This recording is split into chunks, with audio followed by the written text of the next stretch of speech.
बहुत समय पहले वक्र नाम के चक्रवर्ती राजा हुआ करते थे। राजा वक्र के राज्य में कोई भी मनुष्य दरिद्र, दुखी, पापी तथा रोगी नहीं था।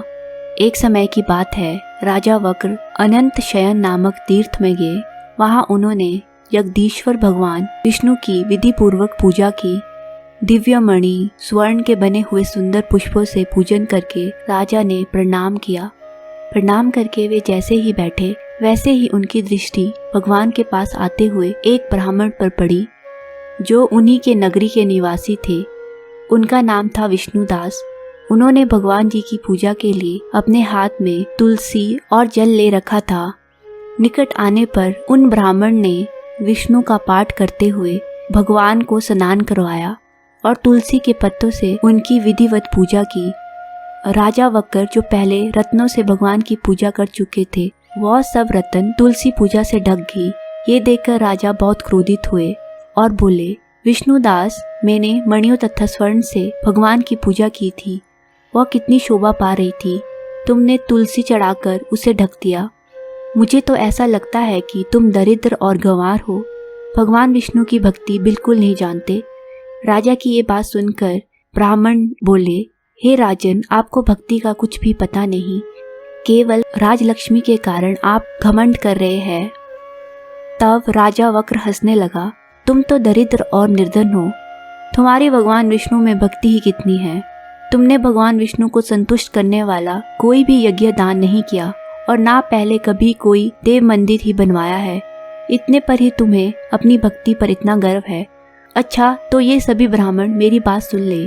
भगवान विष्णु का दर्शन पहले मैं करता हूँ या ये ब्राह्मण, इस बात को आप सब देखें, फिर हम दोनों में से किसकी भक्ति कैसी है ये सब लोग जान लेंगे। ऐसा कहकर राजा अपने राजभवन को चले गए। वहाँ उन्होंने बड़े बड़े आचार्य बुलाकर वैष्णव यज्ञ प्रारंभ किया। उधर हमेशा भगवान विष्णु को प्रसन्न करने वाले शास्त्रों नियमों में तत्पर विष्णुदास भी व्रत का पालन करते हुए वहीं भगवान विष्णु के मंदिर में टिक गए। उन्होंने माघ और कार्तिक के उत्तम व्रत का अनुष्ठान, तुलसी की रक्षा, एकादशी व्रत, मंगलमय आयोजनों के साथ प्रतिदिन भगवान विष्णु की पूजा नियमों से की।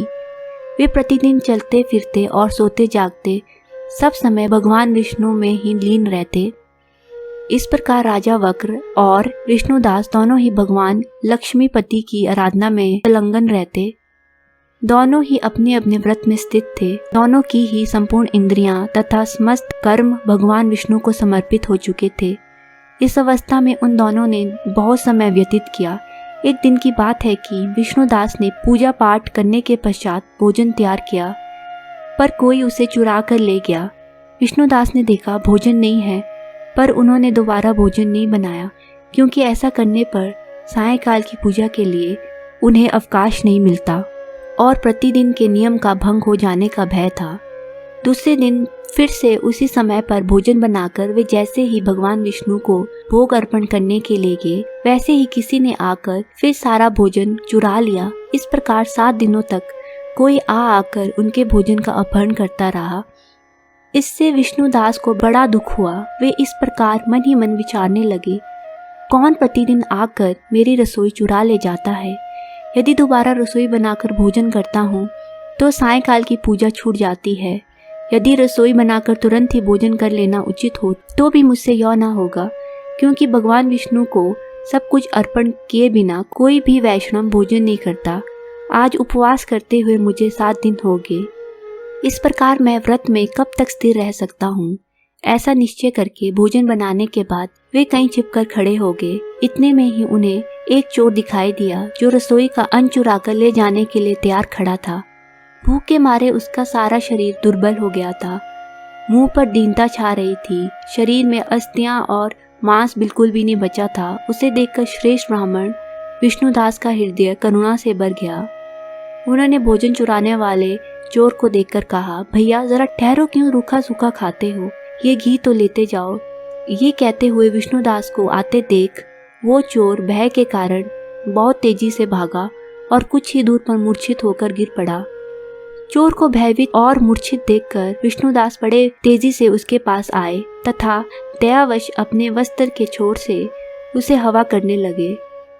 तभी जब वह चोर उठकर खड़ा हुआ तब विष्णुदास ने देखा कि वहाँ चोर नहीं है, साक्षात भगवान नारायण ही शंख चक्र और गदा धारण किए सामने उपस्थित है। विष्णुदास अपने प्रभु को उपस्थित देखकर बहुत ही प्रसन्न हुए। तब भगवान विष्णु ने सात्विक व्रत का पालन करने वाले अपने भक्त विष्णुदास को छाती से लगा लिया और उन्हें अपने जैसा रूप देखकर वैकुंठ धाम ले गए। उस समय यज्ञ में दीक्षित हुए राजा वक्र ने देखा विष्णुदास एक श्रेष्ठ विमान पर बैठकर भगवान विष्णु के समीप जा रहे हैं। विष्णुदास को वैकुंठ धाम में जाते देख राजा ने शीघ्र ही अपने गुरु को बुलाया और इस प्रकार कहा, जिसके साथ स्पर्धा करके मैंने ये यज्ञ दान आदि कर्म का अनुष्ठान किया है, वह ब्राह्मण आज भगवान विष्णु का रूप धारण करके मुझसे पहले वैकुंठ धाम जा रहा है। मैंने इतना हवन किया और दान आदि किया, तब भी भगवान विष्णु मुझ पर प्रसन्न नहीं हुए। विष्णुदास की केवल भक्ति के कारण ही श्री हरि ने उन्हें प्रत्यक्ष दर्शन दे दिए।